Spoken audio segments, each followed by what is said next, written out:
자, 안녕하세요. 진한이야 TV입니다. 네, 이번 컨텐츠는 제가 살아오면서 여러 가지 있었던 일들에 대해서 좀 얘기들을 해보려고 합니다. 뭐 게임 하다가 왜 갑자기 인생이냐고 말할 수 있지만,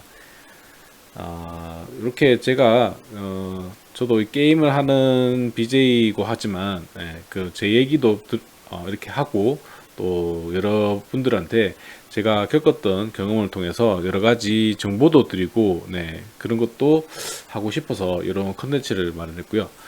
앞으로도 뭐 괜찮으면 제가 살았던 이야기, 살아갔던 이야기에 대해서 뭐 나이는 그렇게 많지는 않지만 제가 지금까지 겪었던 일들에 대해서 조금씩 얘기를 해보려고 합니다. 네, 오늘은 그 첫 번째 이야기고요. 첫 번째 이야기로 그 부동산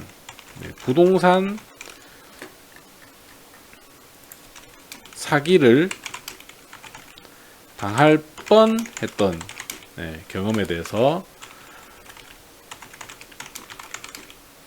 말씀드리도록 하겠습니다. 제가 이제 결혼하기 전이죠. 결혼하기 전에 집을 일단 결혼하려면 집을 구해야 되니까 집을 알아봤습니다. 집을 그때만 해도 좀 가격이 계속 오르는 시기라서 돈도 없고 그래서 이제 전세를 알아보게 됐죠. 전세를 알아보게 됐는데 뭐 전세가 많이 있었긴 있었지만 그렇게 그 가격에 맞추기가 조금 힘들었어요. 그래서 뭐 예산도 많지 않고 그래서 조금 어떻게 보면 저렴한 아파트로 가게 됐습니다. 생각을 하게 됐고요. 그래서 평수는 한 24평 해서 저렴한 좀 아파트로 가려고 생각하고 이제 부동산을 막 돌아다녔죠. 부동산을 막 돌아다녔는데 계속 갔는데 이제 어떻게 보면은 좀 예산이 그렇게 많지 않다 보니까 제가 뭐 마음에 드는 아파트가들이 잘 없더라고요. 마음에 드는 아파트도 없고 너무 옛날 아파트거나 시설이 또 많이 좀 안 좋은 그런 아파트들이어서 뭐 여러 군데를 돌아다녔습니다. 돌아다녔는데 결국에는 한 군데를 찾았는데 한 군데가 이제 너무 마음에 들어서 먼저 그 계약금을 넣어야 된다고 하더라고요. 계약금. 그래서 저는 뭐 부모님 댁에도 좀 가까운 곳이고 회사도 가깝고 그래서 너무 마음에 들었습니다. 마음에 들어가지고 일단 돈을 200만 원을 먼저 송금하라고 하더라고요. 그래서 200만 원을 먼저 그냥 너무 마음에 들어서 부동산에서 하라는 대로 200만 원을 송금을 해버렸습니다. 200만 원을 송금을 했어요. 그날 바로 너무 마음에 들어서 송금을 했는데 계속 너무 마음에 들었습니다. 일단은 마음에 들었고 그래서 계약 날짜를 잡았습니다. 계약 날짜도 잡고 계약 날짜를 잡아서 그날만 오기를 기다렸죠. 그리고 계약금을 줘서 이제 계약까지 계약금을 2천만 원을 줬어요. 2천만 원을 주고 계약까지 완료를 했습니다. 완료를 했는데 여기서 문제가 뭐였냐면은 계약을 하고 그 전에 말씀드려야 될 게 이제 계약을 했는데 그 전에 이제 집도 가봤겠죠. 집도 가봤는데 거기 이제 자기 시부모님들이 시어머니가 산다고 하더라고요. 그래서 가봤는데 내부가 깔끔해요. 뭐 이렇게 어지럽혀진 것도 없고 심지어 뭐 냉장고도 없더라고요. 냉장고 TV 있는 것도 없더라고요. 없고 뭐 거의 뭐 가구들이 거의 없었습니다. 딴 집 가보면은 뭐 애들이 살거나 이래서 정말 좀 어지럽고 좀 그런 집들이 많았는데 이 집은 그냥 아무것도 그냥 TV도 없고 냉장고도 없고 냉장고는 어떻게 보면 기본이잖아요. 냉장고가 기본인데 TV도 없고 냉장고도 없었어요. 냉장고도 없어가지고 뭐 깔끔하게 썼나 보다. 잠깐 인다고 하는 거니까 뭐 괜찮다 싶어가지고 그날 바로 계약을 했습니다. 계약을 해서 계속 기다렸죠. 기다려가지고 이제 계약을 했는데 제가 이제 계약을 하면은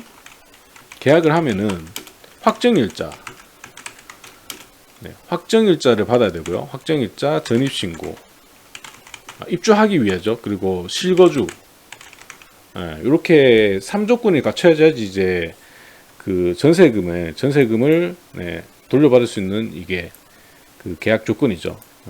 확정일자하고 전입신고는 무조건 돼 있어야 된다고요. 실거주까지 3개가 다 갖춰져야지 이제 나중에 그 전세금이죠. 전세금을 돌려받는 그게 100% 돌려받을 수 있거든요. 만약에 이거 세 개 중에 한 개라도 안 되면은 이게 자세하게는 제가 모르겠는데, 네, 이게 중에 세 개가 없다고 하면은, 네, 그 전세금을 못 돌려받는다고 하더라고요. 그래서 일단 그래서 동사무소에 갔죠. 동사무소에 가서 전입신고를 했습니다. 전입신고를 했는데 전입신고하고 이제 확정일자를 받았죠. 확정일자 받았는데 근데 여기서 그 직원이 누가 먼저 확정일자를 받았다고 하는 거예요. 확정일자.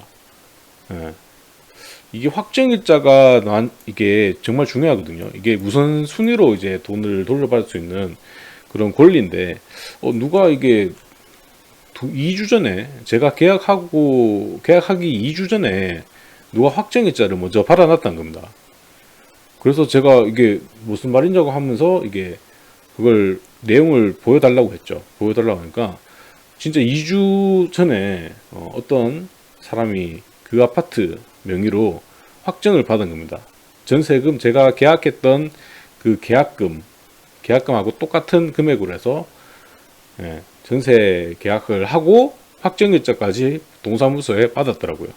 그렇게 되면은 그 사람이 이제 저는 이제 그게 없는 거죠. 확정일자가 받았기 때문에 제가 만약에 그 아파트로 들어가게 되면은 저는 그 제가 낸 전세금에 대해서 돌려받을 그게 없습니다. 그 사람이 먼저 돌려받으면 제가 돌려받을 그게 없는 거예요. 경매를 넘어간다고 해도 제가 먼저 받을 수 있는 게 없고 그 사람이 먼저 받고 나가면은 끝인 거죠. 그렇게. 저도 이것 때문에 정말 많이 찾아보고 했는데 그렇게 되니까 이게 좀 이상하더라고요. 그래서 이 확정일자가 누가 먼저 받았다는 게 정말 이상하죠. 그래서 뭐 물어봤습니다. 그래가지고 이거 어떻게 된 거냐 물어보니까 자기들은 그냥 괜찮다고 막 그런 얘기를 해요. 괜찮다고 하고 부동산에 물어보니까 이건 좀 자기들도 조금 이상하다고 이렇게 얘기는 하더라고요. 그런데 제가 이걸 계속 알아보니까 이게 아무리 알아봐도 정말 이상한 거예요. 누가 먼저 계약을 하고 확정일자까지 받았다는 거는 이거는 좀 정말 이상한 거죠. 어떻게 보면은 사기죠, 사기. 그렇게 어떻게 해서 이걸 정말 많이 알아봤습니다. 막 알아봐서 했는데 결국에는 그런 식으로 되더라고요. 제가 받을 수 있는 나중에 계약해서 들어가도 나중에 나가면은 그게 받을 수 없는 그런 상황이 되더라고요. 그래서 따졌죠. 많이 따지고 부동산에 가서도 이게 어떻게 된 일이냐 막 따졌고 그래서 이제 계약을 파기하려고 했는데 계약을 파기하면은 이게 제가 2천만 원을 계약금을 냈잖아요. 계약금을 냈기 때문에 이 계약금을 못 돌려받을 수 있다는 겁니다. 제가 계약을 파기한 거기 때문에. 그러면 이건 정말 저는 너무 억울하잖아요. 2천만 원 이거를 냈는데 생돈 2천만 원이 날라가는 거 아닙니까? 이게 날라가는 상황인데 정말 어이가 없더라고요. 그래서 와 진짜 어떻게 이런 일이 생기냐. 부동산에 정말 많이 따졌죠. 많이 따지고 정말 그렇습니다.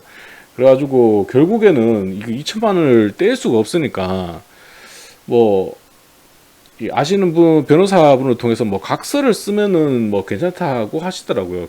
각서라서 이게 근데 제가 아무리 알아봐도 이게 확정일자하고 이제 그런 계약서까지 있는 상태고 확정일자까지 그 딴 사람이 받았기 때문에 이건 제가 생각해도 아무리 안 된 거였는데 이게 각서를 받으면 된다고 해서 결국에는 2천만 원의 이 돈을 날릴 수가 없기 때문에 결국은 마지막 이제 잔금을 치르기 위해서 계약한 날짜에 갔습니다. 가서 정말 이게 신혼 새 집으로 이제 가는 건데 정말 찝찝한 마음으로 이렇게 갔거든요. 진짜 그때 제가 이걸 알아보면서 거의 계약하기 전까지 한 일주일 동안은 진짜 다 잠을 한숨도 못 잘 정도로 진짜 사람이 한숨도 못 자고 담배를 제가 한 자리에서 한 10가지 이상 같이 연속으로 10가지 이상 이렇게 담배를 피고요. 이건 진짜 안 당해본 사람은 모를 정도로 정말 정말 사람 피를 말리더라고요. 2천만 원이 누구한테는 작은 돈일 수 있지만은 일반 직장인들 이런 사람들한테는 2천만 원 정말 큰 돈이잖아요, 진짜. 당시에는 또 어렸었고 많이 어렸었고 이런 돈도 뭐 없어 지금도 없지만 네, 이런 큰 돈이 없었죠. 그래가지고 정말 피가 말리게 해서 어차피 뭐 계약 뭐 각서를 받고 이러면 된다 그래서 일단 찾아갔습니다. 가져갔는데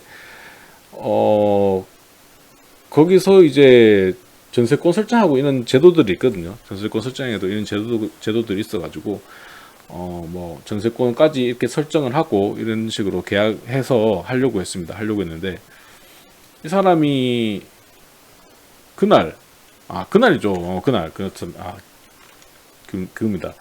이 사람이 좀 연락이 됐는데 계속 제가 한 개 빠져본 게 있는데 그까지 하다가 그 각서 얘기를 지금 마지막에 했었는데 그게 각서를 마지막에 이제 변호사분하고 해서 각서를 이제 받으려고 그 사람한테 이제 각서를 써달라. 그렇게 말을 하니까 이 사람은 각서를 못 써주겠다는 겁니다. 그걸 못 써주겠대요. 이 각서 내용은 이제 그런 권리에 대해서 앞에 전세 그 금에 대해서 100% 나한테 이제 줄 거라 줘야 된다 이런 내용의 각서였는데 그 각서에 도장을 못 찍겠다는 거예요.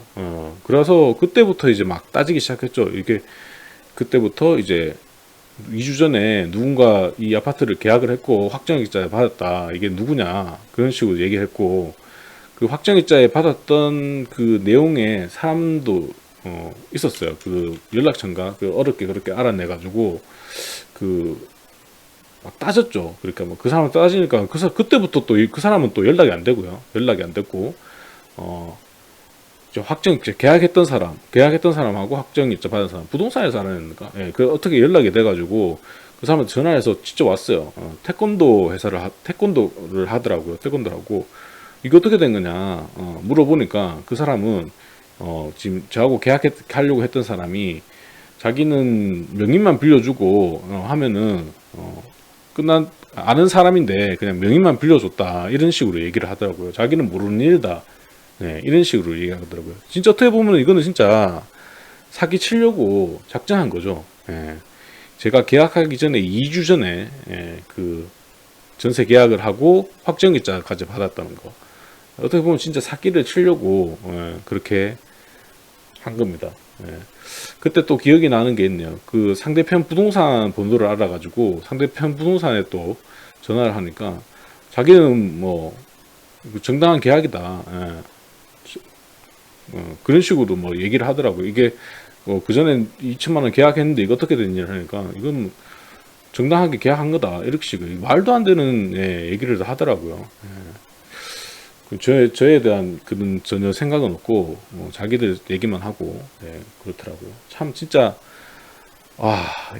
이 일을 겪으면서 정말 세상이 참 무섭구나 이 생각을 다시 한번 하게 됐습니다. 와 진짜 사회초년생이고 이렇게 참 어렵게 모았던 돈인데 이 돈을 한 번에 날릴 수 있는 그런 상황이었거든요. 진짜 좀 어떻게 보면 큰 경험을 하긴 했는데 진짜 이런 피가 말리는 진짜 일이었습니다. 이런 일을 여러분께서는 겪지 말기 바라고요. 뭐 두서없이 정말 제게 얘기해 드려서 죄송합니다. 이게 지금 대본도 없이 그냥 얘기하는 거라서 지금 그냥 말씀드리는 건데 정말 무섭더라고요. 사람이 정말 무섭다 이런 걸 다시 한번 좋은 사람도 많은데 진짜 사기 치려고 하는 사람도 정말 많은 것 같아요. 살면서 느끼는 거지만 두서없이 좀 말씀드렸네요. 여기까지 하겠습니다. 감사합니다.